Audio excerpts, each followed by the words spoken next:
Hey everyone, thank you for joining us today on this episode of Ardmore Connect. My name is Josh Pagan.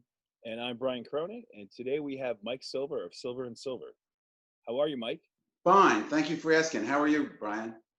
I can't complain. We're still trugging through this pandemic. We're still alive, and I think you wake up one morning and you feel good about how the day is going to bring. So I think right now we're all doing okay. Yeah. Great. Mike, thank you for joining us today, by the way. Really appreciate your time.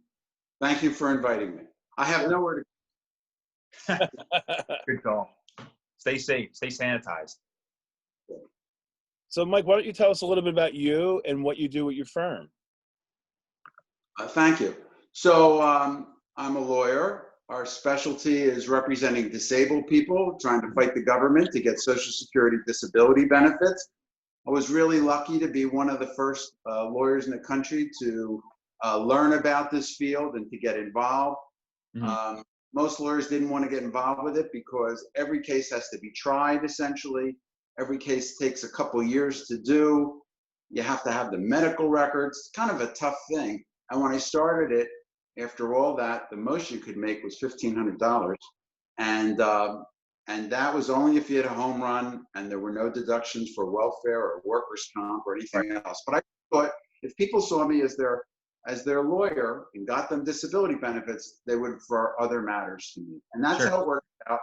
And over the years, my wife got involved. She's a lawyer too. And she worked for an insurance company. And she felt very comfortable with the claims people and the lawyers at the insurance company. And so she started to settle accident cases. Okay. And she did a really good job of that. And she's been doing it for more than 30 years. She seems to know all the adjusters in the Philadelphia area and their stories and their families. And I think that helps her to settle these cases. And most cases, people don't know, most cases do get settled. And I started this company just when we got married, almost 40 years ago. And my wife said, just go out on your own. We have no children. We had one little efficiency apartment. We took a risk, and it's been going ever since. Yeah, that's great. Mike, I've actually got a question regarding that. So what drew you to the industry that you kind of specialize in now? Was it more or less a blue ocean where it was just a field of opportunity? Or did you have another reasoning behind it? It was fate, I think. So growing up, I always had an interest in biology and chemistry, and I thought maybe I'll go to medical school. I wasn't sure, but I was really stronger in the humanities and English and history and political science. And when I was in college, the whole world was exploding. So, kind of like now. So many crazy things that I wanted to be part of that. I wanted to make good social change. And that's why I got involved with law school. And very lucky, I got a great job with an appellate division judge, the level below the Supreme Court of New Jersey. And he was kind to me. He would actually take a chair when he held trials and put the chair next to him on the bench and talk to me during the trial. Who would you pick jury? What would your theory be? And he used to take me to lunch with the other judges, and he got me to realize the judges are like everybody else. It's not easy for them to come to a decision when both sides are fighting so hard for it. And that I should be respectful to the judges, but I should not be intimidated to the extent where if I have a good argument, I have to pursue it. And that, I think, has helped me throughout my career. And I think when I come before a judge or a juror, I'm respectful, but I make sure that my point gets across as vigorously as an advocate as I can be. So that was a great lesson. And so anyway, I leave this clerkship. Very good opportunity, looks good on my resume. And I get an opportunity with pretty large labor law firm. And all they represented was union employees who were either injured because of an accident at work or in a car or somewhere else. They might have had an employment issue. And something new was happening in that last year, right before I was hired. they started to get these new cases, and they were Social Security disability cases. Okay, so I enter the firm. The first week there, a guy says to me, he was a junior partner, he said, "These are my hearings for next week. I want you to take them and do them." I said, "Really? What kind of hearings?" "Disability hearings." And he gives me a one-sentence definition of disability. Disability, the inability to work for 12 consecutive months because of a medically determinable impairment. So if you have something really wrong with you, mentally or physically, can't work for a year, that's the information he gave me. Well, the truth of it is, the regulations were 3 inches thick, but it was such a new field. It was not even a text on this field. And I just searched the case law, studied like crazy for a week till the hearings. I had 2 nice clients, over 50 years old, hardworking guys, serious illnesses, and best of all, I had 2 nice judges. Yeah, so I win my first 2 cases, and I'm delighted, and I don't realize this, but the partner who gave me the cases sends a memo to all the other senior partners and said, "New kid seems to know how to do disability cases." And within a year, I had 400 of these cases. Oh, wow. And even big firm, no one else knew about them. And I just struggled on my own to learn. And I begged the senior partner. It was a new organization forming, and it was to be advocates for the disabled community. And they were having a meeting in Washington. Can I please attend? And after begging for a while, the senior partner let me go to this initial seminar of this group. At the time, there were maybe 100 practitioners across the country who were forming this new organization. It was called NOSCR, the National Organization of Social Security Claimants Representatives. So they saw me as somebody from the tri-state area. And after the first meeting, they said, "Could you please put together an outline of all the cases in New Jersey, Pennsylvania, and Delaware and present it at the next meeting," which I did, and it was nicely received. And then I was asked to be on the board. And I said, "I don't know a soul in this organization. I don't see how I could be elected to the board." And they said, just run. We don't want it to look like it's just a slate. Just run for this office. And I did. And I was running against a professor at Dickinson Law School whose specialty was disability law. Wow. And after a month, I found out I won. And I said, how could that be? You know, this professor must have given out a lot of big grades. But that's how I got on the board. Eventually, I became treasurer, vice president, and eventually president. Now, by then, so now we're looking at about 6 years later, there were almost 5,000 members of this national organization of disability lawyers. And my inauguration that day was to speak in front of 1,000 people, 1,000 lawyers who were just learning disability law in Chicago. And what an opportunity, you know. So this has been a wild ride. I feel very lucky, and I have a funny story to tell you how I got disability cases, if you want to hear it. Sure. Okay, so here I am, a lawyer that's been out 6 years, didn't have much of a practice myself. I was just doing the work that the big firm was giving me to do. Mm-hmm. And they had plenty of it. But we just got married, and my wife said, "You know what, why are you working for anybody? Just go out on your own. Let's see what happens. You have nothing to lose." So the phrase is, you hung a shingle out, you know, you told people you were a lawyer. And, sure. You know, some people called me, but not too much. And then a funny thing happened. The Supreme Court of the United States took a case on that said lawyers should be allowed to advertise in phone books, on TV, on the radio, because up until then, lawyers were not allowed to advertise. It was considered beneath the dignity of a law firm. Now, big law firms didn't want the competition, didn't need it, had all the cases in the world they could want. But little guys like me had nobody. So that case was approved in the Supreme Court. And I thought about it and I woke up in the middle of the night and I had an ad in my head because so many of my clients told me they applied, they've been turned down, they thought they couldn't fight City Hall, people turned down. You can't give up. You got to request reconsideration. Most people get turned down at reconsideration. Then you got to request the hearing, and you go before an administrative judge. And usually it takes a year or two to get there, but it's the first face-to-face meeting that you have with a human being who considers your case. So I had a friend from 6th grade who had become news director at KYW.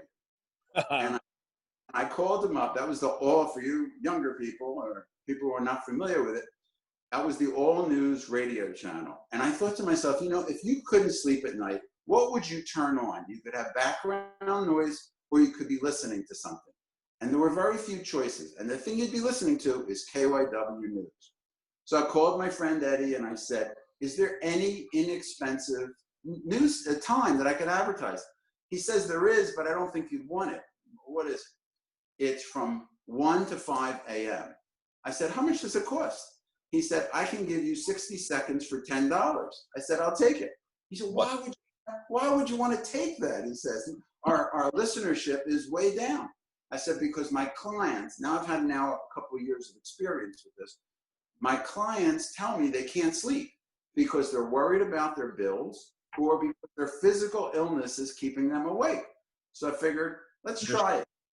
2 weeks. So I wrote the ad. One of the voices from KYW came on and did it. If you've been denied disability benefits, don't give up. If you really believe you can't work, file an appeal, go to a hearing. That's when you have your best chance of success. I thought it was like a public service announcement. And up until that time, Social Security, and to this day, you'll never turn on the television and say, and you'll hear, if you're disabled, file for disability. Now, it's a public benefit, and people who work and pay into Social Security deserve it, and it's available to them, but you'll never hear a public service announcement. So I felt it was my duty to make that public service announcement, and hopefully they'd call me to be their lawyer for it. So a couple weeks go by, nothing happens, right? And a guy calls me and says, I was sleeping and I had a dream, I should call you. So, that's ironic. I don't know what you do, but I'm disabled. I can't work. Can you help me? Absolutely. And that was my first case. And then it started to pick up, and KYW then started to sell me weekend, $35 a minute. And pretty soon, a little bit of money, it was all the money we had was the gifts that we had, a few $1,000s from our wedding, 6 months earlier. And I used it up in 6 months. But boy, was I busy. I was busy from morning to night. I was trying 1 to 3 of these cases alone, without any support staff, every day. And I was winning almost all of them. Would you say that was one of the hardships you had starting out in your business? Was being on your own and doing it yourself? Sure, that was a hardship, and affording anything. So, for example, I couldn't really afford a place. Mm-hmm. And while I was looking for some inexpensive place to have a law office, I ran into one of my old bosses. What are you doing? I'm looking for a place. He said, I think I have a solution for you. What's that? We have a place in Philadelphia, a room and a suite that we hardly ever use it. We use it once or twice or 3 times a month. If you want to take over that half of that rent, we'll make a deal with you. $200. Wow. I can do that. Okay. So the catch was, anytime they needed the office, I had to leave. No notice of them coming. But it worked out fine because I had a conference room, I had a library down the street, and that's how I started out. So one of the things that I would give advice to new businesses, keep your overhead as low as you can. Don't get into much debt too soon, right? Do favors for people. I call it planting seeds. Somebody calls me up. It's a small matter. They need a little letter to a creditor. They need something resolved, and it's not going to take me too long. I just did it, and I didn't charge anybody, or I charged them nothing, practically nothing. And little by little, I felt like I was planting seeds. And for most of those seeds that I planted, nothing grew. But every once in a while, I'd get a call. I got into a car accident and hurt my back pretty badly. Do you think you can help me? Absolutely. Or I am disabled. I can't work. I lost my job. My employer won't take me back. I'm too sick. Absolutely. And here I am, a short 40 years later. It really seems like you live by the concept of doing more than what you're paid for. And somebody aspiring to be my own business owner someday, or, you know, as I'm becoming my own, kind of like how you went down your path, how would you, or what would you say would be the best way to kind of allocate your limited spending or keeping your overhead low? What would be like one tip you can kind of drive off from that? Well, for me, sharing the space really worked out. And in that office, I receptionist and a phone system and a photocopier and a library. So I was really lucky. Well, now, okay, so let me drive it a little bit further. Right now, you can see we're going through this pandemic, right? And in your situation, the biggest way to reduce your costs was to share the space. How could you give some sort of advice for, I would say, today's point of view, today's time? Well, the lesson that I've learned over the last few months, which I would never have predicted, is that sometimes you don't need an office. So I'll tell you that story a little bit. Okay, so we were very paper driven for the longest time. Sure. And about 5 years ago, my wife, who again, in an apartment office, said it should be paperless. And yeah, it's a great idea, but it was very time consuming to scan in all the important documents. And we fought her tooth and nail, but she persisted. And about half a year ago, we had completed this job. Everything was scanned in. And then a few weeks, maybe 3 weeks before we got shut down, my son, who's a lawyer also and works with us, said, you know, Dad, not everybody has a laptop. Some people have desktops, and we don't think they should use their home laptops for security purposes. So we purchased laptops for everybody who needed one. I had to swallow hard at the time, but boy, was that a great decision. And here we are, almost 2 months later, we're completely working remotely. Wow. And when somebody calls us, they get the receptionist. And the receptionist then directs the call to somebody, the right person, a lawyer, a paralegal, whatever. Right. And they do it so seamlessly, it's as if you called the office.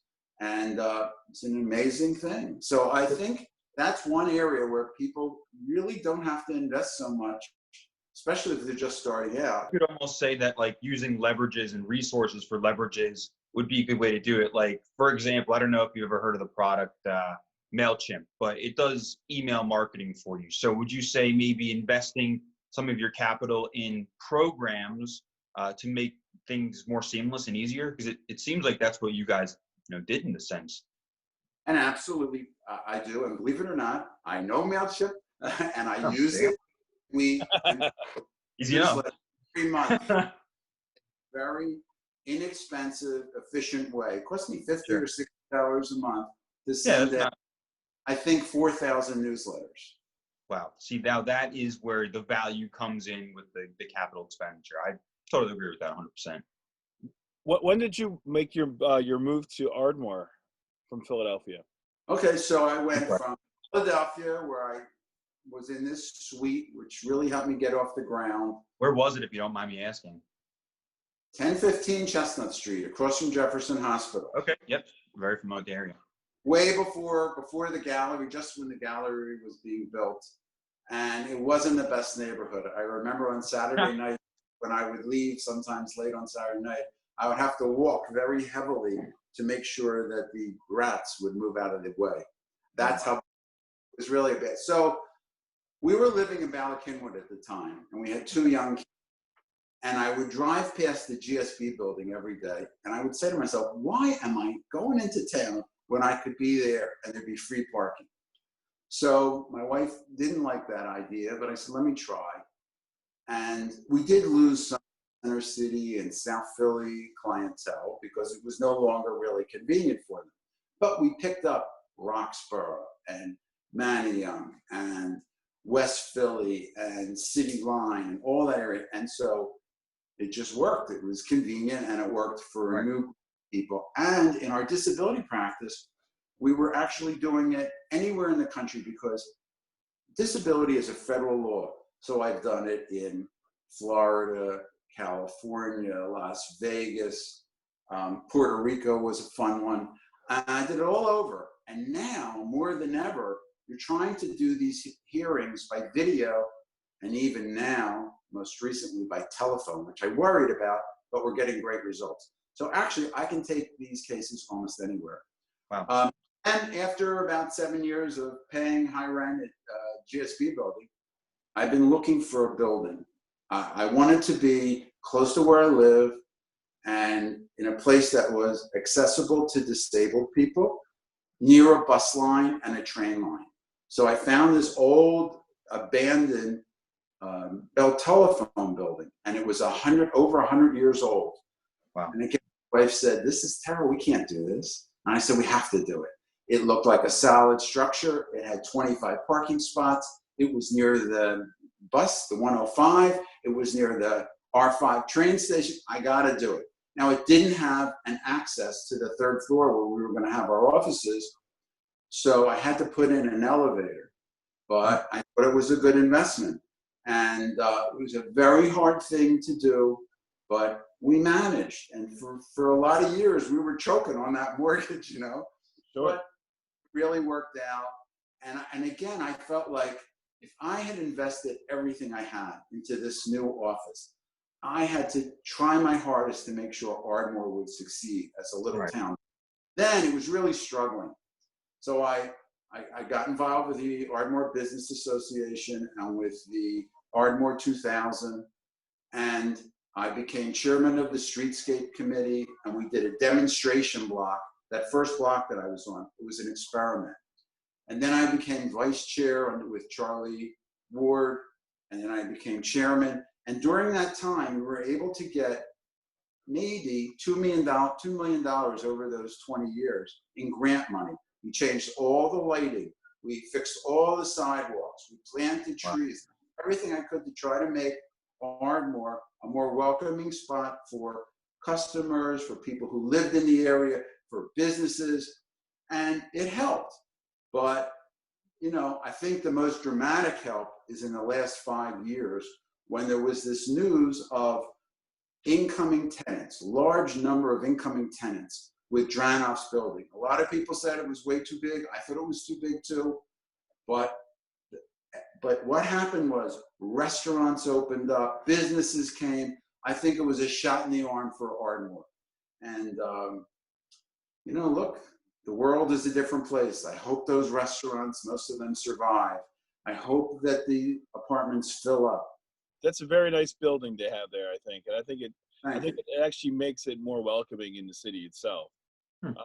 I do want to ask you though, you give a lot, you do a lot for the community as well. And I believe, if I'm not mistaken, aren't you also on the Ardmore Rotary as well, on the board? Yeah. Yeah, for the last 20 years, I've been a part of Ardmore Rotary for a couple reasons. One, it's a great group of people who want to socialize a little bit and meet for lunch every week, and I love to eat lunch. So we are united in that we all want to make the world a little better place, and sometimes not just with a checkbook, although we raise a lot of money for charity, but we do a lot of hands-on things. The garden for the blind, we recreated that. The story walk at the park nearby, we just did that.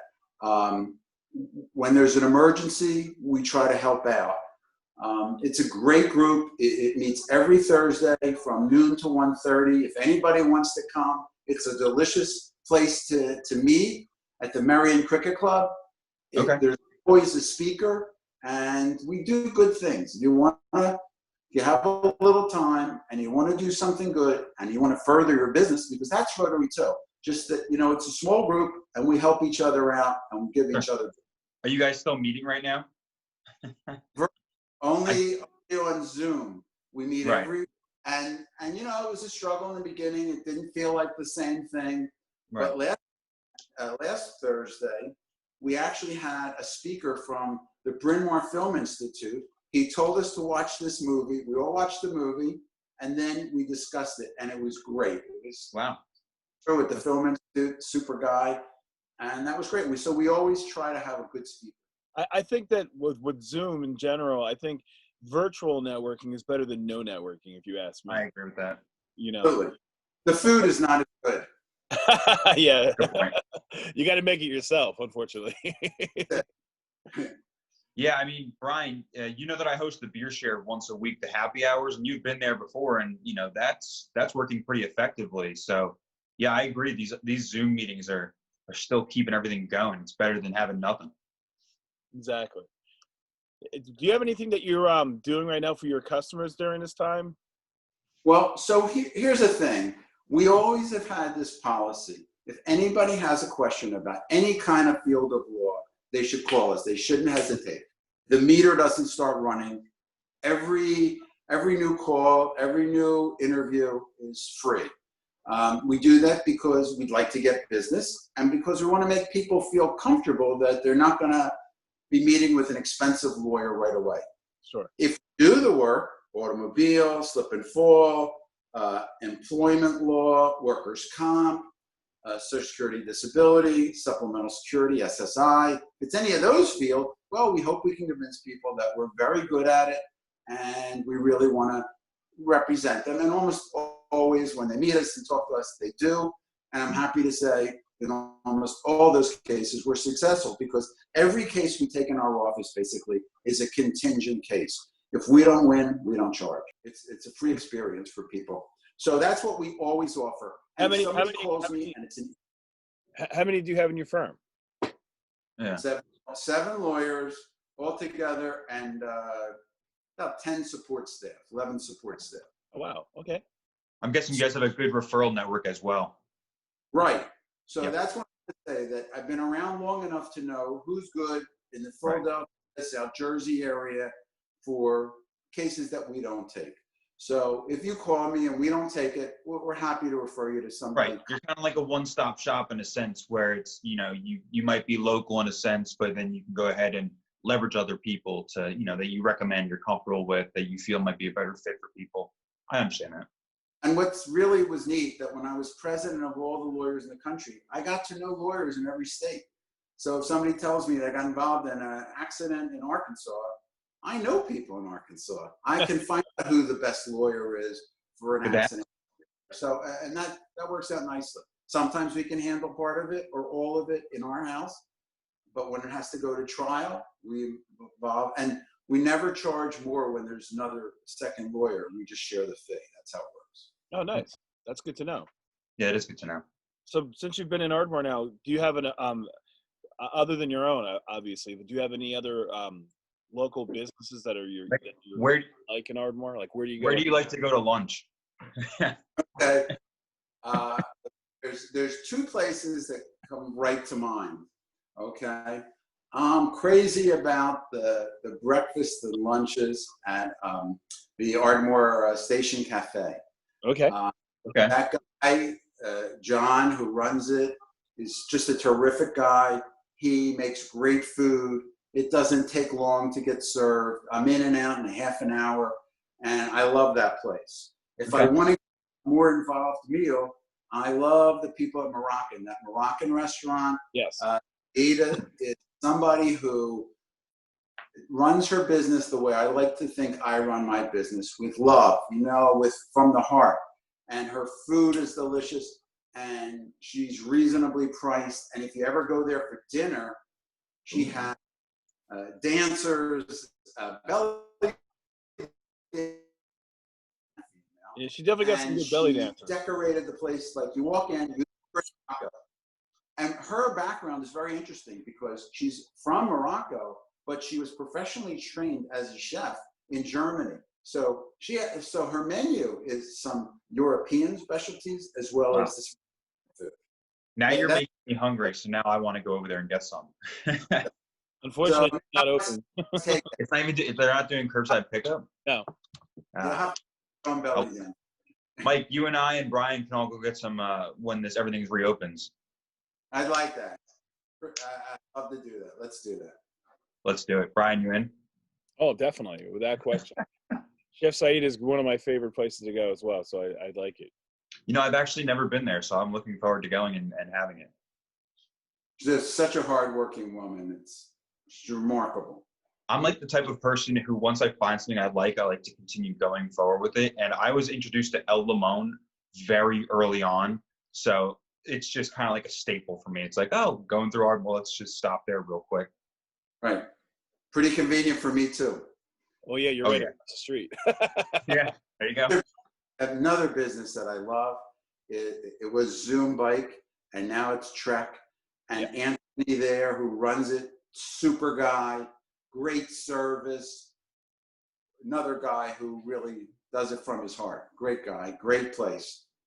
I've been thinking about those guys actually, because I'm, with this pandemic, I'm wondering if, because I haven't seen it, maybe you have, I haven't seen if they're going to do the Ardmore bike race this year or not. Ooh.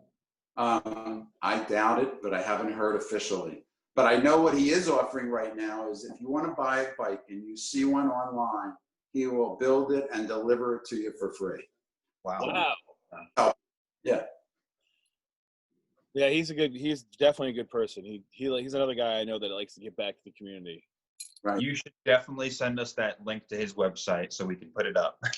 Oh, I have it. That's good. Okay, good. I got a question for you real quick. Any piece of advice that was ever given to you that has helped you, that you feel like you want to pass on to another aspiring business owner? Well, this was more particularly for lawyers. Maybe it's in every. So, I got used to being around judges when I did that clerkship. Sure. And the I worked for, I'm a kind of respectful person to begin with. That's the way I was raised. And but there's a fine line between being respectful and being afraid to open your mouth and doing what's right. And so I remember one of my early cases. It was an old judge, very difficult to me. I had been in front of him a couple of times, and finally I gave it back to him, what he gave to me, as respectfully as I could. And then he, from then on, almost always approved my cases. So I think if you feel right about what you're doing, don't hesitate. Do the right thing. Do it respectfully, do it carefully, do it honestly, do it transparently. But advocate in every field. Advocate for your customer, your client. That only brings you a future business, I think. Believe in yourself. Yeah. Believe in the truth of your argument. There you go. You want to try to be realistic. Some people convince themselves too easily. That was one of my faults. I believed everybody who walked in the door. And sometimes I had to study their You're charts. really advocating for yourself right now. What's that? I said you're advocating for yourself right now. Yeah. I did the same thing. I did the same thing. I get what you're saying. Unfortunately, I did the same thing. When first starting business, people always say, I always believed everyone right up front. Whatever they had to say, like, why would they lie to me? But then you realize, yeah. You got to give people the benefit of the doubt. I think that's given.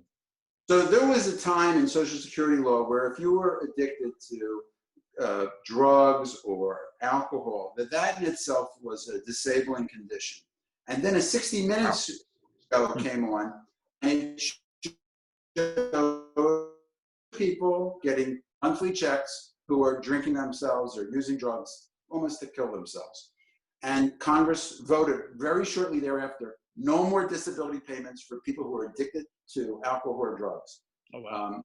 So it was a really dramatic change. And the sad part is there are people who are seriously addicted through almost no fault of their own, and they can no longer get disability. So we must prove that independent of their addiction, that they have either a coexisting mental impairment, which causes them to lack control, or their physical problem is just too much. But so anyway, so like I say, people come in, they say they're disabled. I order their records and I find out that it's because they drink a case of beer a day, or they're selling street drugs, and they're using. And unless I can find those other avenues, I can't help them.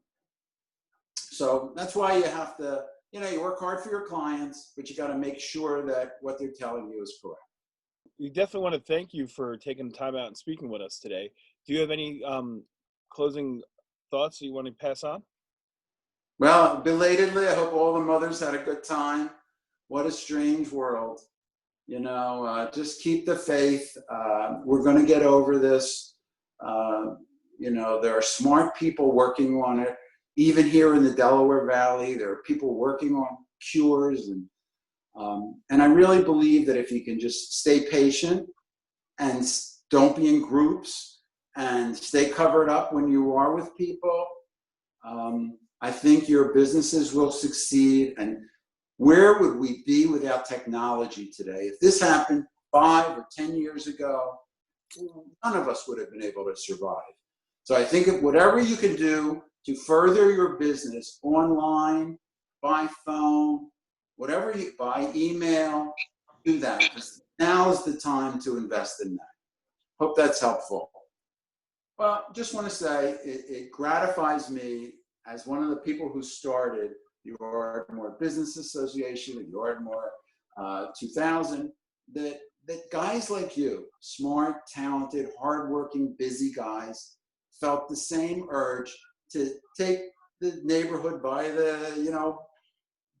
your own hands and keep making it better and keeping the business people interacting with one another and networking and helping. So thank you for continuing on the tradition that I'd like to believe I helped start. Definitely. Thank you. I mean, you paved the way, so it's easier for the follow-up. Yeah, we wouldn't be able to do this if it wasn't for you. Thank you.